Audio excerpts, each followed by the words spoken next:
ನಿಮ್ಮ ಪೇಪರ್ನಾಗ ಓದಿದೆ ಅಷ್ಟೇ, ನಿಮ್ಮ ಮೀಡಿಯಾಗಳಲ್ಲಿ ನೋಡಿದೆ ಅಷ್ಟೇ. ನನಗೆ ಆ್ಯಕ್ಚುಲಿ ಅದ್ರ ಬಗ್ಗೆ ಏನೂ ಮಾಹಿತಿ ಇಲ್ಲ.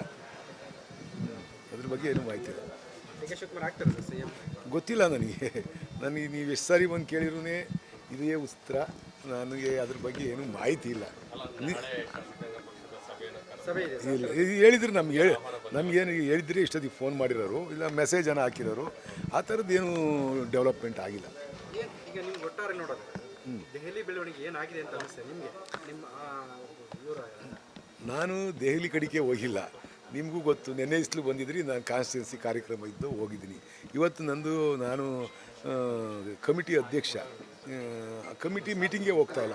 ಇವತ್ತು ಒಂದು ಕಾರ್ಯಕ್ರಮ ನನ್ನ ಕಾನ್ಸ್ಟಿಟ್ಯೂನ್ಸಿಲಿ 3-4 ಕಾರ್ಯಕ್ರಮವೇ. ಅದರಿಂದ ನಾನು ಕಾನ್ಸ್ಟಿಟ್ಯೂನ್ಸಿಗೆ ಹೋಗ್ತಾ ಇದ್ದೀನಿ ಬಿಟ್ಬಿಟ್ರೆ ನನಗೆ ಇದ್ರ ಬಗ್ಗೆ ಡೆಲ್ಲಿ ಬಗ್ಗೆ ನನಗೇನು ಗೊತ್ತಿಲ್ಲ.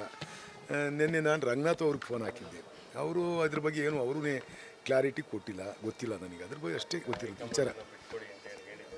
ಗೊತ್ತಿಲ್ಲ, ನಾನು ಪೇಪರಾಗಿ ಓದಿದೆ ಅಷ್ಟೇ, ನಿಮ್ಮ ಮೀಡಿಯಾದಲ್ಲಿ ನೋಡಿದೆ ಅಷ್ಟೇ. ನನಗೆ ಟು ಬಿ ಫ್ರಾಂಕ್ ನನಗೇನು ಗೊತ್ತಿಲ್ಲ. ಇಲ್ಲ ಯಾವುದು ಆ ಥರ ನಮಗೇನು ಇಲ್ಲ. ನಾನು ನಿಮ್ಮದ್ದೇ ನೋಡಿ ಫಾಲೋ ಮಾಡ್ತಾ ಇದ್ದೀನಿ ಬಿಟ್ಬಿಟ್ರೆ ನನಗೆ ಬೇರೆ ವಿಚಾರಗಳು ಗೊತ್ತಿಲ್ಲ. ಸಿದ್ದರಾಮಯ್ಯ ಅವರು ರಾಜೀನಾಮೆ ಮಾಡಕ್ಕೆ ಕೂಡ ಈ ಥರದ್ದು ವದಂತಿನ ಅದು ನಿಜವಾಗ್ಲೂ? ನನಗೆ ಅದ್ರ ಬಗ್ಗೆ ಏನು ಮಾಹಿತಿನೇ ಇಲ್ವಲ್ಲ, ಹೆಂಗೆ ಹೇಳೋದು? ಅಕಸ್ಮಾತ್ ಏನಾರ ಗೊತ್ತಿದ್ರೆ ನನಗೆ ಐತೆ ಈ ಥರ ಇದೆ ಅಂತ ಹೇಳ್ಬಿಟ್ಟು ಹೇಳಿನಿ. ನನಗೇನು ಗೊತ್ತಿಲ್ಲದೇ ಇಲ್ದಿರಿಂದ ನಾನು ಅದ್ರ ಬಗ್ಗೆ ಏನು ಪ್ರಸ್ತಾಪ ಮಾಡೋದು ಅಷ್ಟೊಂದು ಸೂಕ್ತ ಅಲ್ಲ ಅಂತ ನನ್ನ ಭಾವನೆ ಅಷ್ಟೇ. ಈಗ ನಿರಂತರವಾಗಿ ಸರ್ ಈ ಭಾಳಷ್ಟು ದಿನಗಳಿಂದ ಮಾತುಕತೆ ಆಗಿತ್ತು ಪವರ್ ಶೇರಿಂಗ್ ವಿಚಾರದಲ್ಲಿ ಅಂತ ಹೇಳ್ತಿತ್ತು. ಸೊ ಅದು ಇದನ್ನು ಹೇಳ್ತಲೇ ಇದ್ದೀನಿ. ಇದು ಇನ್ನೂ ನಮ್ಮಲ್ಲಿ 136 ಜನ ಶಾಸಕರಲ್ಲಿ ಅವರಿಬ್ಬರಿಗೆ ಬಿಟ್ಟು ಏನು ಮಾತುಕತೆ ನಡೆದಿದೆ, ಏನು ಆಗಿದೆ ಅನ್ನೋದು ಹೈಕಮಾಂಡ್ಗೆ ಮತ್ತು ಅವರಿಬ್ಬರಿಗೆ ಗೊತ್ತಿರುತ್ತೆ. ಉಪಮುಖ್ಯಮಂತ್ರಿಗಳು ಮುಖ್ಯಮಂತ್ರಿಗಳಿಗೆ ಮಾತ್ರ ಗೊತ್ತಿರುತ್ತೆ.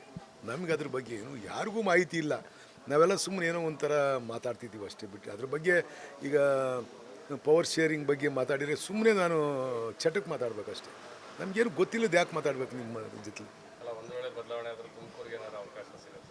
ಅದು ಗೊತ್ತಿಲ್ಲ.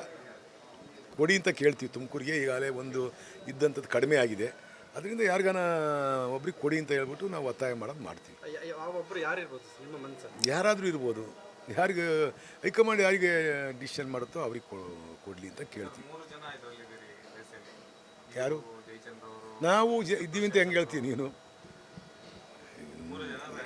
ಯಾರೋ ರೇಸಾಗಿಲ್ದರೆ ಬೇರೆ ಯಾರು ಬರ್ಬೋದು, ಇಲ್ಲ CM ಇವರೇ ಮುಂದುವರಿಬೋದು. ಯಾರಿಗೆ ಗೊತ್ತೈತೆ?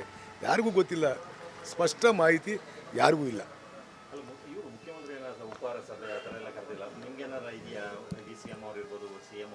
ಇಲ್ಲ, ನಾನು ಡೆಲ್ಲಿಗೆ ಹೋಗಿಲ್ವಲ್ಲ. ಡೆಲ್ಲಿಗೆ ಹೋಗಿದ್ರೆ ಎಲ್ಲರೂ ಇಲ್ಲ, ಕರೆದಿಲ್ಲ. ನಮ್ಮನ್ನು ಯಾರನ್ನೂ ಕರೆದಿಲ್ಲ. ಇಲ್ಲ, ಆ ಥರ ಏನಿಲ್ಲ. ಈಗ ನಾವು ಹೋಗಿ ಅಲ್ಲಿ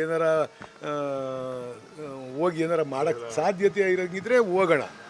ನಮ್ಮ ಕೈ ಏನಾಗುತ್ತೆ? ಈಗ ಇರೋರು ನಾನಾಗಲೇ ಹೇಳಿದ್ನಲ್ಲ, ಅವರಿಬ್ಬರೇ ಏನಾರು ಡಿಸಿಷನ್ ಮಾಡಬೇಕು. ಏನು ಒಡಂಬಡಿಕೆ ಆಯ್ತು ಅನ್ನೋದು ಯಾರಿಗೂ ಗೊತ್ತಿಲ್ಲ. ಸುಮ್ಮನೆ ಅವ್ರು ಹೋದ್ರು ಅಂದ್ರೆ ಹಿಂದೆಲ್ಲಿ ಹೋಗೋದು, ಅಲ್ಲೆಲ್ಲ ರೂಮ್ ಸೇರ್ಕೊಳ್ಳೋದು, ಅಲ್ಟೆ ಹೊಡೆಯೋದು, ವಾಪಸ್ ಬರೋದು ಡೆಲ್ಲಿಗೆ ಹೋಗಿ. ಅದು ಬಿಟ್ಟರೆ ಇನ್ನೇನಾಗುತ್ತೆ? ಅದ್ರ ಬದಲು ಕಾನ್ಸ್ಟಿಟ್ಯೂನ್ಸಿಗಾನ ಹೋದರೆ ಯಾರು ಬಡವ್ರ ಬಗ್ಗೆ ಕೆಲಸ ಆಗ್ತವೆ, ಕೂತ್ಕೊಂಡು ಅವ್ರ ಕೆಲಸಗಳು ಮಾಡಿಕೊಟ್ರೆ ಅಟ್ಲೀಸ್ಟ್ ಅವರ ಸಮಾಧಾನ ಆಗ್ತಾರೆ. ಈಗ ಇಷ್ಟೊಂಥರ ಜನ ಬಂದವರು ಇಲ್ಲಿ ಹೋಟ್ಲು ತಗೊಂಡು 20-30 ಜನ ಬಂದಿದ್ರು, ಅಲ್ಲೇ ಸಮಸ್ಯೆ ಬಗೆಹರಿದು ಕಳಿಸ್ತೋ. ಅಟ್ಲೀಸ್ಟ್ ಅವ್ರಿಗೆ ನಾನು ಸಿಗಲಿಲ್ಲ ಅಂತಂದರೆ ಅವರೆಲ್ಲ ನಾನು ಬೈಕೊಂಡು ಹೋಗ್ತಿದ್ದೆ ತಾನೇ ಅಲ್ವಾ? ನಮ್ಮ ಕೆಲಸ ಅದಾಗಬೇಕು. ಅಧಿಕಾರಕ್ಕೋಸ್ಕರ ಎಲ್ಲೆಲ್ಲೋ ಒದ್ದಾಡ್ಕೊಂಡು ಹಣೆ ಬರ ಅದೃಷ್ಟ ಇದ್ರೂ ಅಧಿಕಾರ ತಾನಾಗೆ ಬರುತ್ತೆ.